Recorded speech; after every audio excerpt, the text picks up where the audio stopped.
നേരെ നമ്മൾ പോകുന്നത് ശങ്കരേട്ടനിലേക്കാണ്.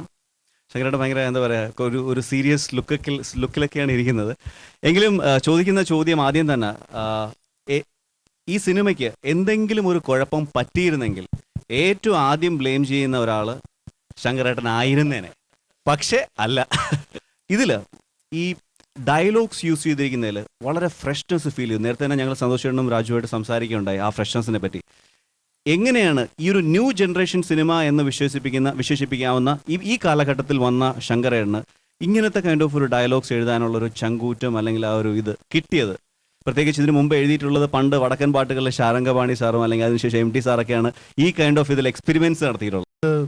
ഒരു പക്ഷേ ഈ സിനിമയ്ക്ക് എന്തെങ്കിലും പറ്റിയിരുന്നെങ്കിൽ ആദ്യം അതാൻ്റെ ഒരു ബ്ലെയിം. ഇത് എൻ്റെ അടുത്ത് സംവിധായകൻ ജയരാജ്, അദ്ദേഹം ഇങ്ങനെ ഒരു സിനിമ ഞാൻ ചെയ്യാൻ പോകുന്നു എന്ന് പറഞ്ഞപ്പോഴും ഇതേ ചോദ്യമാണ് ചോദിച്ചത്. എനിക്കറിയില്ല രാജേഷ് ഈ ഒരു പ്രോഗ്രാമിന് മുമ്പ് ജേട്ടനെ വിളിച്ചിരുന്നോ സംസാരിച്ചോന്ന് എനിക്കറിയില്ല. പക്ഷേ അതൊരു നോഷനാണ്. കാരണം എന്താ വെച്ചാൽ അങ്ങനെയുള്ളൊരു വരും വരായികളെ പറ്റിയിട്ട് ആലോചിച്ചിട്ട് ഇറങ്ങിയൊരു മൊമെൻ്റ് ആയിരുന്നല്ലോ ഈ സിനിമ. എഗെയിൻ ദീപക് നേരത്തെ പറഞ്ഞിരുന്നു, ഈ സിനിമ ഇനീഷ്യേറ്റ് ചെയ്ത് ഒരു ഫോഴ്സ് ഉണ്ട്, ഒരു ഡീപ്പ് ഡ്രൈവിംഗ് ഡിസയർ. ആ ഡ്രൈവിംഗ് ഡിസയർ വന്നത് പൃഥ്വിരാജ് എന്ന നടനിൽ നിന്നാണ്. അത് ഇതിനു മുമ്പ് ഇങ്ങനെ ഒരു വാരിയർ കൾട്ടിലുള്ളൊരു സിനിമ ചെയ്യണം എന്നുള്ളൊരു ചിന്ത അല്ലെങ്കിൽ നമ്മൾ ഇതിനു മുമ്പ് പറഞ്ഞിട്ടുണ്ടായിരുന്നു. പക്ഷേ ഈ ഒരു സിനിമ സാധ്യമായത് തീർച്ചയായിട്ടും പൃഥ്വിയുടെ ഒരു ഇനീഷ്യേഷനിൽ നിന്നാണ്. ആ ഒരു ഇഗ്നൈറ്റ് ചെയ്തൊരു ഫോഴ്സിൽ നിന്നാണ് ഈ സിനിമ ഉണ്ടായത്.